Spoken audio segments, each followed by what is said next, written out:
West Denver. Sleep deprived and heavily caffeinated. All right, let's do this then. This is the Jeff and Bill Show. I don't understand why agree with that. They don't always agree, but hey, at least they have coffee. Coffee. And each other. 9 a.m. in the Mile High City help us. on this Friday, October 3rd, 2025. Good morning, Denver, Colorado. You've tuned into the Jeff and Bill Show. I think it could be vanilla ice cream. Who knows? It's everybody's truth here. Is this a radio show or is it not a radio? This is like, I'm so befuddled at this point right now because I've run smack dab into postmodernity's failure to put together any truth while relying on truths and then being shocked that no one can pass a math test anymore. Let's go to Daniel in Denver. Good morning, Daniel. You're on some program, maybe, or maybe we're just all floating in the universe. Who knows? What's up, Daniel? Morning, guys. Appreciate you taking my call. Man, there's so many topics being addressed today, so I kind of bullet pointed a couple of things. First, big picture, purpose of education. I think you guys have kind of addressed it. It's to develop that critical thinking skill, right? To discern what we're getting off topic on, your own personal truths. Now, hang on with me for a sec while I touch on that, right? At one point, the Earth was flat, or the Earth was at the center of the solar system, right? That was a truth that we held at society, and we operated at a societal level by accepting that truth. Eventually, it was disproven. Our techniques and our science and our understanding got better, so our truths changed. I think our truths evolved, changed, also based on what we do. I'm thinking of like somebody who's going to school to study theology or to don the cloth is going to have a different truth in how they approach and interact with people than maybe a lawyer might interact. They're going to hold different ideas of what is right and how we interact with each other. Or I think of like an electrical engineer. Do you think they're as concerned with the truth of like their EQ, their emotional quotient, or how they understand how people feel? So simultaneously, there can be core truths. 1 + 1 is 2, 5 + 5 is 10, right? Don't cross the road if there's a stoplight because you're going to get hit by a car. We operate on these understandings of society. But as individuals, we do try to find in the education system our own truths within that system. Not to say others aren't true simultaneously, but then also with truths, I think one of the maybe what we're dancing around is the idea of truth versus indoctrination. And this is, I think, where the education system is kind of doing a disservice, because I feel like a lot of people go to academia and have this understanding of truth. Maybe it's superior to like the trade groups. Being a computer science engineer is great. You're going to make a lot of money until your plumbing goes out. And then you need to understand what that person studied and found true to address that situation. So it's like both at the same time, right? There are core truths, right, that we operate society out of, but then there are things you're looking to understand from the education that are a little different than somebody else. Well, and Daniel, I appreciate the call. We got to get to Lauren Boebert here. I want to respect her time, and then we got some poetry. I appreciate you're willing to at least acknowledge core truths, because some of the previous callers didn't. And you can't have education and you can't have a functioning society if it's everybody just having their own truth at all times. There has to be a coherent understanding of what true is. But I will argue this, that there's a true way that this universe operates and is set up. And so even if it's metaphysics, and as a guy who has a degree in philosophy, what you're ultimately debating around is an understanding of the truth. So even if you get into like multiple universe or metaphysics or any of those types of theories, at the core of why you can even have discussions is because you're debating towards a known truth. But look, we are in a postmodern society. I understand that, where it's your truth and my truth and all this stuff. But I think what we've walked right into, the buzzsaw we walked right into with this program today, is that when you build a society on that notion of postmodernity, your truth, my truth, all this truth, education starts to fail. And it is failing because we're not coherent around what we're trying to pass on to the next generation. Appreciate the call. We got Lauren Boebert coming up. I know we got passionate. Billy, I apologize if we got a little heated there. I appreciate you. I appreciate you too, my friend. This has been fun. All right. And I appreciate our callers. This is but good. my goodness, this is a big one. All right. We'll get to news and comment. Then we got Lauren Boebert. You're listening to the Jeff and Bill Show. Here's Blake Olson with news and comment. Blake Olson. Blake Olson, news and comment. Good Friday morning, 60 and sunny in Denver, expecting a high of 86 today. This portion of the news sponsored by Pastor Camp Heating and Air Conditioning at 303-777-1234 to learn more about special savings opportunities on Lennox equipment.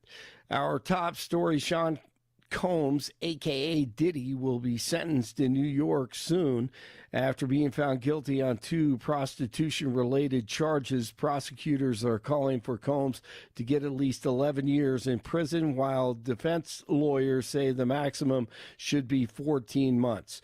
DJT says Hamas has until Sunday to agree to a peace deal with Israel. 47 said they must agree by 6 o'clock Eastern on Sunday night, or all hell like no other no one has ever seen before will break out. He added there will be peace in the Middle East one way or the other. With the ongoing government shutdown, President Trump has promised there will be federal layoffs. It's politics, and they're doing things and asking for things that you wouldn't want, and most people that are sane wouldn't want, and patriots wouldn't want. They want illegal aliens to get taken care of with health care. And it's look, I have a bigger heart than they do, but today is day 3 of the partial shutdown, and the chaosocrats are showing no signs of budging over their insane demands for health care for everyone from everywhere. Dynamic. And given the way that the president has been tweeting memes about you, has been, in your words and the words of Democrats, already dismantling healthcare, what makes you think that he will negotiate anything? What makes you think that he and Republicans will cave to you? Public sentiment. At the end of the day, the public knows that Donald Trump and Republicans have shut the federal government down. If they watch The View, they think that. That's Hakeem Jeffries. 47 could void more than $500 million of funding for clean energy projects in Colorado, according to Fox 31. 34 projects are related to Colorado. CSU, the School of Mines, and the Colorado Energy Office are some of the state's institutions facing cuts. Firefighters are working to put out what's left of a massive fire at a refinery in Southern California. Residents in El Segundo told firefighters they heard a loud explosion before the flames broke out at the Chevron refinery last night. Body cam video from the attack on a Michigan Mormon church is expected to be released by police today. 4 people were killed, of course, by the criminal Sanford. 8 others were injured, and he was killed in a shootout with police at the scene. And the generous people from the LDS Church have raised about $500,000 to help the shooter's family. British Prime Minister Keir Starmer says that the man who attacked a synagogue in Manchester hated Jews because they are Jews. Authorities say that Jihad al-Shami, a 35-year-old British citizen, committed an act of terrorism on Thursday. He rammed a car into a crowd before fatally stabbing 2 people outside the synagogue on Yom Kippur, of course, which was yesterday. All right, Shadur Sanders is a train wreck. Instead of just saying, I'm working hard, trying to earn a starting spot with the Cleveland Browns, he moved his mouth the other day, jokingly, for like maybe a minute and a half, 90 seconds, 2 minutes, who knows. But he didn't say anything when the media asked him about the criticism from former coaches like Rex Ryan. Shannon Sharp tries to protect him. He's not just any other quarterback, any other third string quarterback. No. You and I both know if he was any other quarterback and he slid down where he did, we wouldn't even be having it. If he was any normal fifth-round pick, we wouldn't even be having this discussion. Yeah. But he's not a fifth-round pick. So Yes, he is. He's a fifth-round pick who climbed because of his dad, and the fact that his dad and he did, they promoted him for 3 years, boosted him up, pumped him up, especially on social media, on his brother's YouTube platform called Well Off Media. The Browns gave him a shot, and right now he's the second or third string quarterback, depending on which week it is with the Browns. But his dad and most of the media built him up, and he's paying the price. Hey, never know. He could turn it around. Who knows? CSU at San Diego State tonight at 8:30 kickoff. Tomorrow, CU at TCU. That's going to be a big one. Air Force takes on Navy tomorrow morning at 10. And the Broncos, of course, play the Eagles, the reigning champions, on Sunday in Philly. 57 in Lafayette, 58 in Castle Rock, 60 in Denver. Jeff and Billy continue. Have a great weekend. Blake Olson, News Talk 710 KNUS. Your KNUS forecast for the Denver metro area keeps the good times rolling for today and this weekend, but we will be trending a little bit milder over the course of the weekend, especially to close it out on Sunday when highs will be near 70. This Friday, though, sunny to mostly sunny, middle to maybe an upper 80, nighttime lows near 60, near 80 Saturday, some late day showers and thunderstorms. Weather is a service of L&L Heating and Air Conditioning. For quick, trustworthy, and dependable service, call L&L Heating and Air Conditioning at 720-851-1691. Visit them online at bestdenverhvac.com. That's bestdenverhvac.com. You'll be comfortable with L&L. I'm meteorologist Mark Huer in the 710 KNUS Weather Center.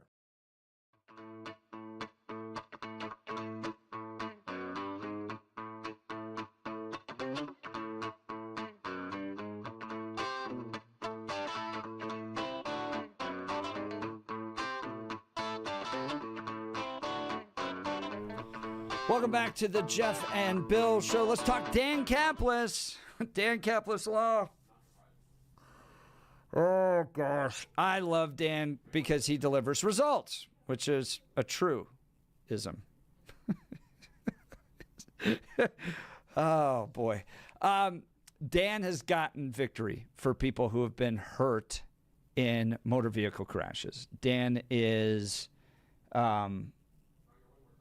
been spending 40 years getting justice for people who've been hurt in serious motor vehicle crashes. Dan is believed to be the only lawyer in Colorado history to win 5 straight multi-million-dollar verdicts in Colorado crash cases. Dan is also believed to have won the largest truck crash verdict in Colorado history.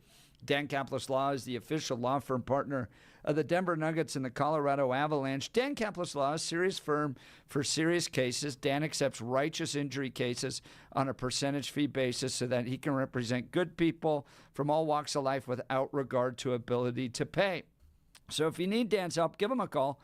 303-770-5551, 303-770-5551, or hit dancaplisLaw.com. That's Dan, C-A-P-L-I-S Law.com. We're going to bring in Jeff Hildebrandt a little bit now, and we'll see if we get Lauren Boebert a little bit later. So you're going to jump the line here. Wait a minute.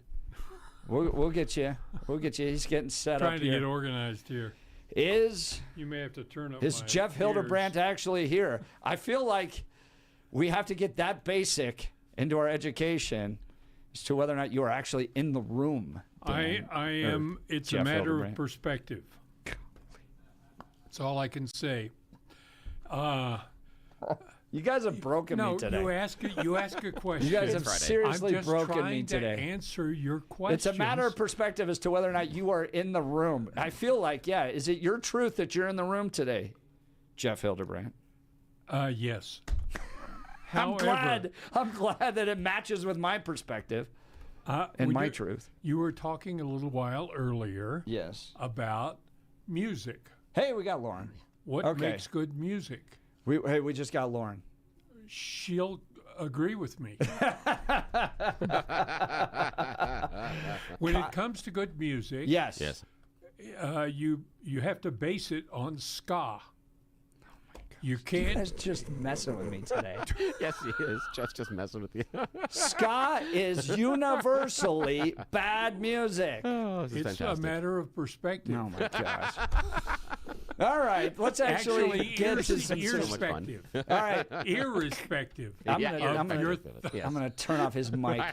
There it goes. Congresswoman Lauren Boebert. Help Jeff out of this one. Help Jeff out of this one. You don't know what the last hour I've gone through trying to take calls from people who don't believe that 1 + 1 = 2. Literally, that's how bad our education system is right now. But Congresswoman Lauren Boebert, honored to have you with us. Thank you. Yes, thank you. Absolutely. I'm happy to rescue you. After all, I am from the federal government, and I'm here to help, even in the midst of a shutdown. Is the government shut down? It's just a matter of perspective, right? Oh, my gosh. I've been dealing with post-modernity and people that can't even define truth, and I've been debating them for the last hour. But, Congresswoman, why did you shut down the government? Oh, see, Jeff, I did not shut down the government. I voted to fund the government and keep it open with a short-term bill that keeps us fully funded and operational for 7 weeks until we can continue with the appropriations process and work out some other terms until we run into this again where we need to fund the federal government.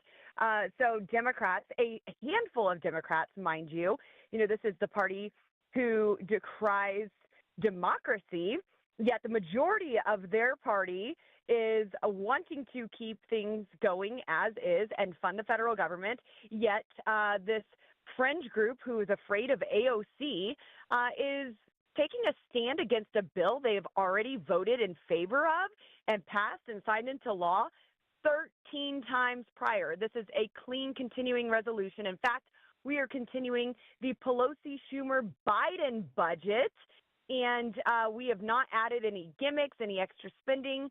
But, of course, the big, beautiful bill did eliminate free health care for illegal aliens, and that's one of the things that Democrats are wanting to add $1.5 trillion in spending for before they open the government. Americans are being held hostage right now. That's Congresswoman Lauren Boebert. She represents the 4th Congressional District, Eastern Plains of Colorado. Congresswoman, we talked about this California loophole. People don't really understand, and we did a whole hour on it yesterday, that progressive states like California, New York, Michigan were essentially inflating the Medicaid rates to get more money from taxpayers and then subsidizing illegal immigrant health care. And so while, yes, an illegal immigrant can't go in and sign up for Medicaid, these states had found ways around it. The big, beautiful bill closed that loophole. Democrats want to reopen it. And then somehow they're claiming, no, we don't want to provide Medicaid for illegal immigrants, when we have all of the ones that ran for president on stage raising their hand saying, yes, we want health care paid for by taxpayers for illegal immigrants. What's your response to them? Yes, well, you're leaving Colorado out of that as well, because we are certainly one of the states that have opted in to the extended subsidies that provide for illegal aliens. Now, this also included more money for able-bodied adults to receive Medicaid as well. But this is a huge money laundering scheme. So typically, a state puts in $1 per person for Medicaid. For every $1 they put in, the federal government returns, puts in, matches that with $1.33. And with these extended ACA subsidies and allowing illegals to participate in this, when a state puts in $1, the federal government puts in $9, and then those monies get funneled to the state and then through state programs which fund illegal aliens and their health care. Now, we put in work requirements for able-bodied adults. They were very generous. It's something that Clinton advocated for even during his administration. and we were trying to stop the waste, fraud, and abuse here. Now Democrats are saying there are no undocumented immigrants getting Medicaid or anything of the like. But under Biden, as you know, there was a rubber stamp parole process for illegal aliens. When they came into our country, they were just automatically paroled into our system, which technically gives them some sort of documentation. And so they are saying that these are documented immigrants, that they are parolees, they're not illegal, when we know that that is far from the truth, and they are receiving taxpayer benefits. So it's really gross when all of them, as you said, have stated and publicly proclaimed that they would support health care for illegal aliens. And now, in the very moment that they are fighting for that health care for them, they're saying, oh, no, they can't touch this. We would never give it to them.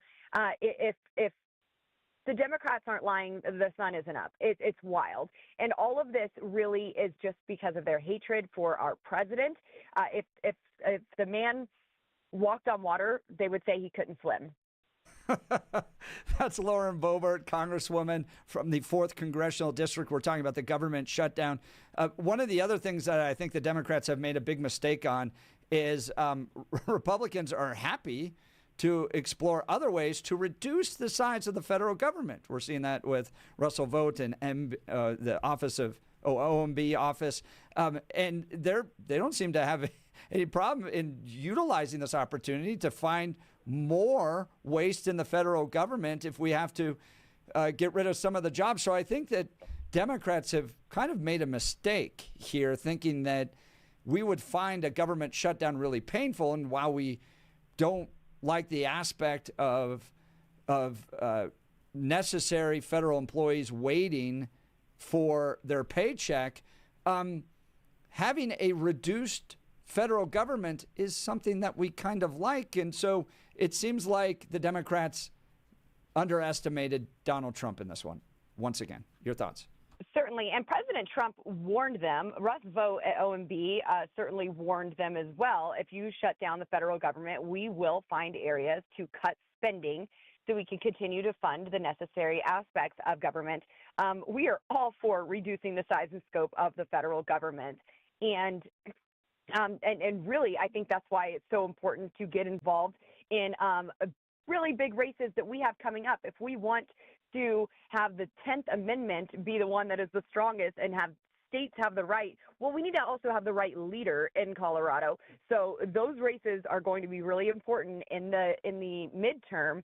But we want to reduce the federal government. Russ Vought and former Congressman out of North Carolina, Dan Bishop, who's working alongside of him, are working tirelessly with their team to see what areas are wasteful, fraudulent, abusive, and unnecessary, so we can still continue to provide for Border Patrol agents, for air traffic control, for TSA, which I wouldn't be sad if that went away, but all of these agencies to keep functioning properly, we are going to need to find cuts elsewhere. What's really sad to me is Democrats have been saying that the big, beautiful bill is going to cause people to starve and die because we're taking away food assistance. Well, WIC is scheduled to run out in less than a week after the shutdown, or right around there. And Democrats are still holding these mothers and infants hostage with their ridiculous demands for non-citizens to get taxpayer benefits. All right, Lauren Boebert, Congresswoman, let's talk this big race here in Colorado. You endorsing Victor Marx. Tell us why. A lot of people haven't heard of Victor Marx. He's kind of appeared on at least the political scene relatively quickly. Why are you supporting him for governor? So Victor Marx, he and Eileen are amazing patriots, humble servants, and Victor is his life and what he and his wife have done to rescue women and children out of sex trafficking and other horrible scenarios, rescue them from the hands of ISIS, and this is the kind of person that we need, who is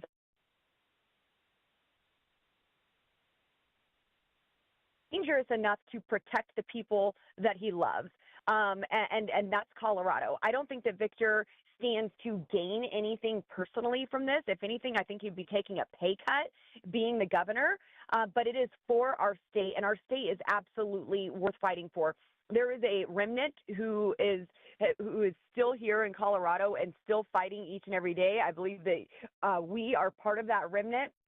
And we have got to have a leader. I was at his announcement. There were over 1,000 people present, and I've never seen anything like that in Colorado politics, not with myself or anyone else. For someone to come onto the scenes and the moment they announce, have that many people come up and support them. Victor not only has tremendous support in Colorado, but also nationwide. And this is a man who understands what's wrong with Colorado, who is assembling the right people around him to get the policies in place to fix Colorado. And I think when people listen, they will be drawn in because he really does command a presence. And people pay attention. And we want someone who we can be confident in, who is not going to stumble through what is happening and make excuses and try to sugarcoat things. The man says it like it is, and I believe he is the one who is actually going to go in and do what he says. Many politicians say one thing and do another. We hear about that all the time. We see it all the time. And also, I think Coloradans love someone fresh on the ballot, not a name that they've seen 32 times running for every position that is available, but someone who is truly in it because they believe they can make a difference. And that's Victor. I want to ask you, part of the critique that's coming up against Victor Marx is he doesn't have political experience. You got a lot of people that are in the race that Praise do, the Lord. right? you got Barb Kirkmeyer, you got Greg Lopez, Scott Bottoms, Mark Baisley. They've all served in government. They know how to, try to move an agenda forward in a very blue state. But do you think that's a strength for Victor? I mean, his speech, not a lot of specifics when it comes to policy, but really a strong emphasis on leadership. How do you respond to that critique? Yes. So actually, I figured that he would get critiqued for not having a lot of policy issues that he came out with his announcement. But here's the thing. He did say, what's wrong with Colorado. And the audience erupted. Everyone is aware of what is wrong with Colorado. We need the right person to fix it. We all have ideas on how. Most of us agree on them. As some of them have different solutions. And this is part of assembling a team, not only for a campaign, but even as governor. And that stuff will come along. I love that he is not a politician. I wasn't a politician when I ran for Congress. And I still don't like to think of myself as one. But, sometimes that experience, it actually hinders you because, these are a lot of the folks that I work with, and they get apathetic and say, oh, well, this is the way it is. Oh, well, I have a terrible voting record, conservative voting record, because I've been in the minority, and, I have to make excuses and I have to waver. And so a lot of these folks just get so entrenched in the establishment way of doing things, whether it's on the left or the right, that they forget how to stand up for the people in a very bold way.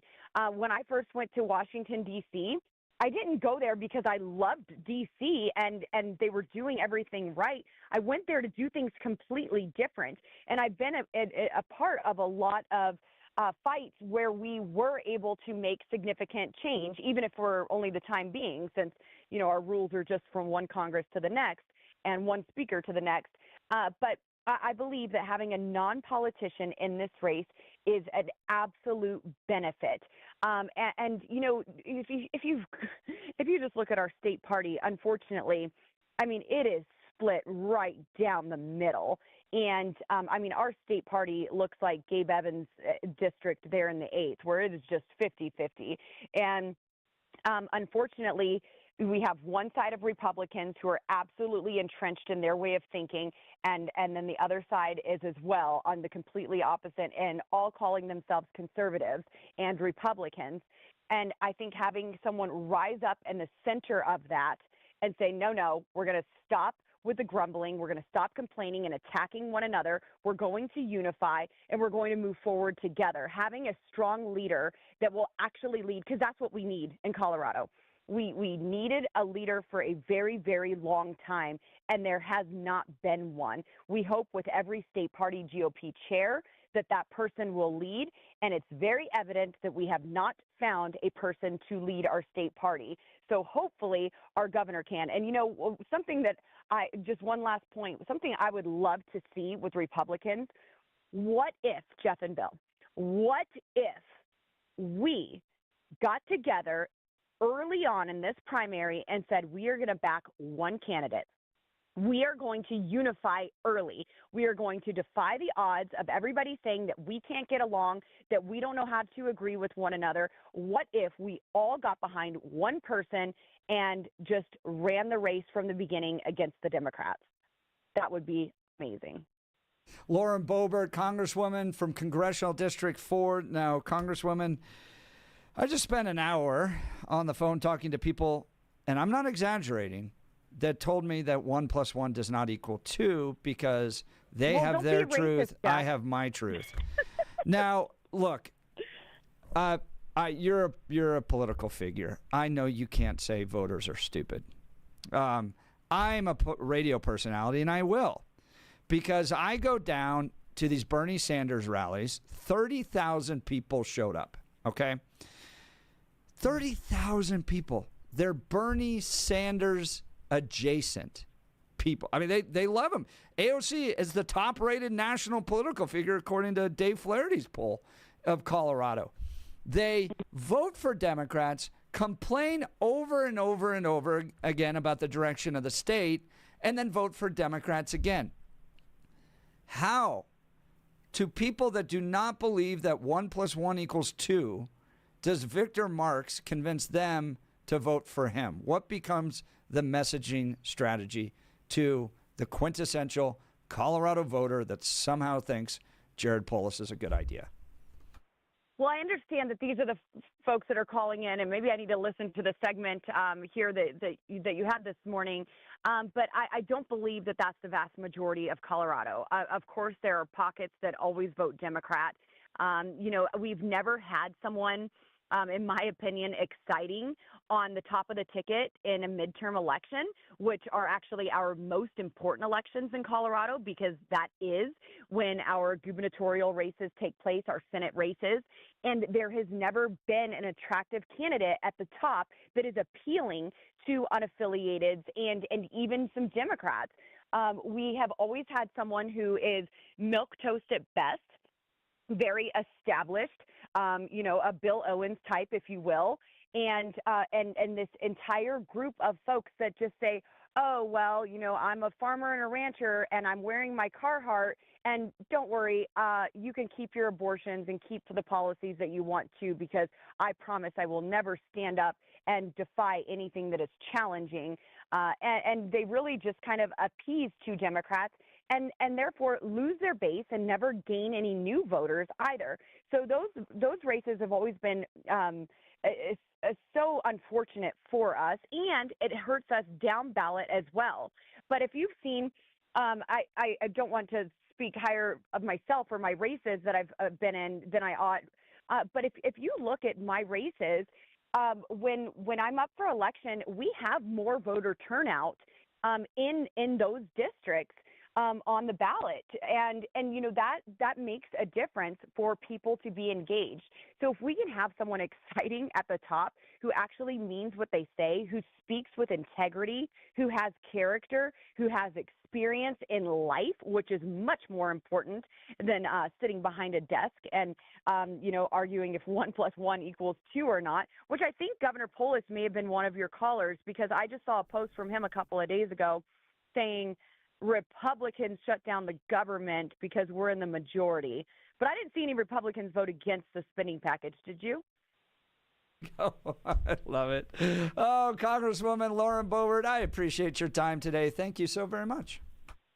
Thanks so much. And y'all check out Victor Marx. You'll love him.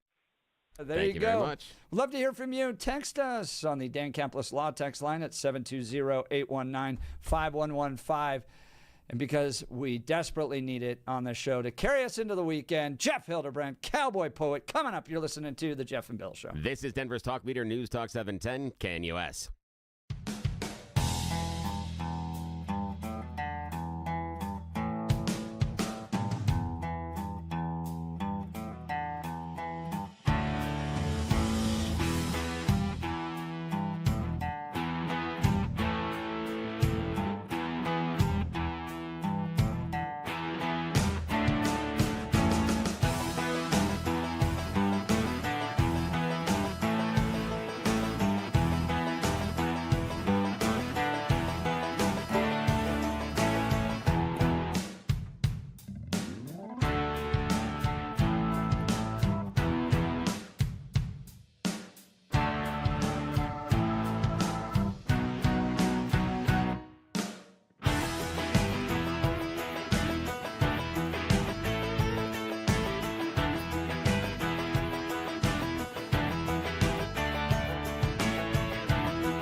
Well, for those of you that are still with us, because it's been quite a show. I think I've gotten onto the side that Bill sometimes finds himself on, which is the your show really offends me. Somehow I feel that's my fault. Bill gets those because we're all the time. naturally a conservative talk radio show. Bill, who isn't a rock-ribbed MAGA supporter, gets the "you have offended me terribly, sir" statements on a daily basis. It almost never comes from me. Today it did. Yeah, today you got one of those. Because I have the audacity to believe 1 + 1 = 2. Welcome to the club. I would if this last hour kills this show, which it could, because whatever, we're in a weird world anyways. I would love to go out. Why'd you lose your show? Because I insulted people who don't believe 1 + 1 = 2. Yeah, and then I made Jeff really angry off the other steam coming out of his ears when I said, yeah, we could really get into the philosophical discussion about the existence of zero, because mathematically it exists and doesn't exist at the same time. And that's a mathematical truism. Yeah, that's fun. Bill, I'm a philosopher. I debate fun. this stuff, but we're debating towards an understanding of truth. Okay, not to rehash the last hour. Jeff Hildebrandt. Oh, please. Please, God, help this program at this point. Please, God, rescue us from wherever corner we found ourselves in. Okay, I was trying to figure out how to come into this milieu that we have here, and I found something that I titled "Them's Fightin' Words," which seemed to fit. Okay. Perfect. He took his wife to their 30th high school reunion, and she kept staring at the drunken man in the next table. She finally told him it was her old high school boyfriend who had taken to the bottle right after they broke up. He said he didn't think anyone could go on celebrating that long. Now that's when the fight started. His wife sat down next to him as he was flipping through the TV channels. She asked him, "Hey, what's on TV?" He said, "Dust." That's when the fight started. His wife had been looking in the full-length mirror when she said tearfully, "I feel horrible. I look old, fat, and ugly. I really need you to pay me a compliment." He smiled and said, "Your eyesight's pert near perfect." That's when the fight started. No, that's fantastic. That's a good one. Now, this sort of leads into something that I read. A friend of ours, a person that we have known for years, Jeremy Richardson. Yes.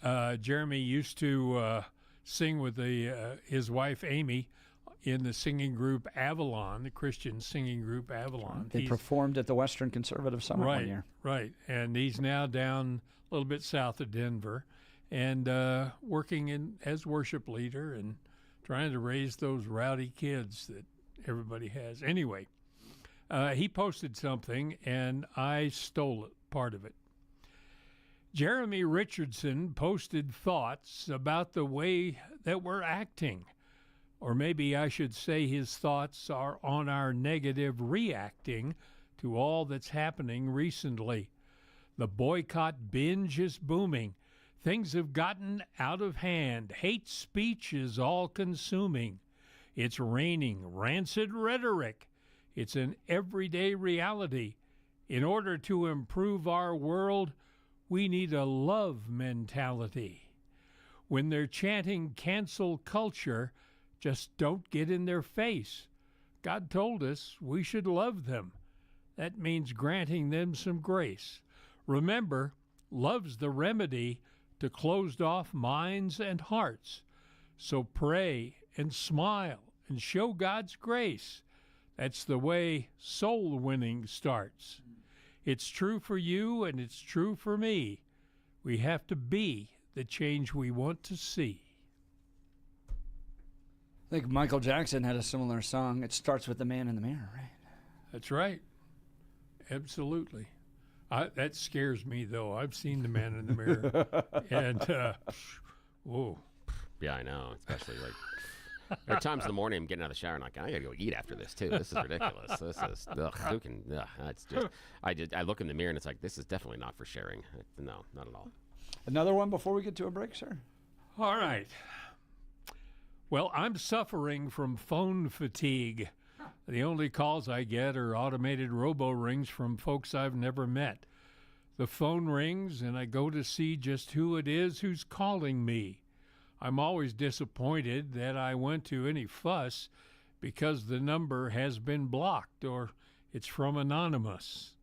I'm suffering from phone fatigue. I've tried the no-call list, but it doesn't seem to matter. Unwanted calls persist. When I answer in frustration and try to voice objections, I realize computers are not programmed for rejection. I'm suffering from phone fatigue and don't think I'm alone. But sorry, I can't talk right now. I think I hear my phone. Hello. Oh, that's great. That's a little Shel Silverstein there. That's That is great. Oh, that's such It a was a great wrong turn. number. Oh, boy, that's the Jeff story of the show today. Hildebrandt. Way to go. All right, we'll continue. You're listening to the Jeff and Bill Show. Oh, we needed that. This is Denver's Talk Leader, News Talk 710 KNUS.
Jump around with the Jeff and Bill Show. Jeff Hildebrandt's jumping around. Did you see that video? You were dancing last week. We put that up. Yeah, Good.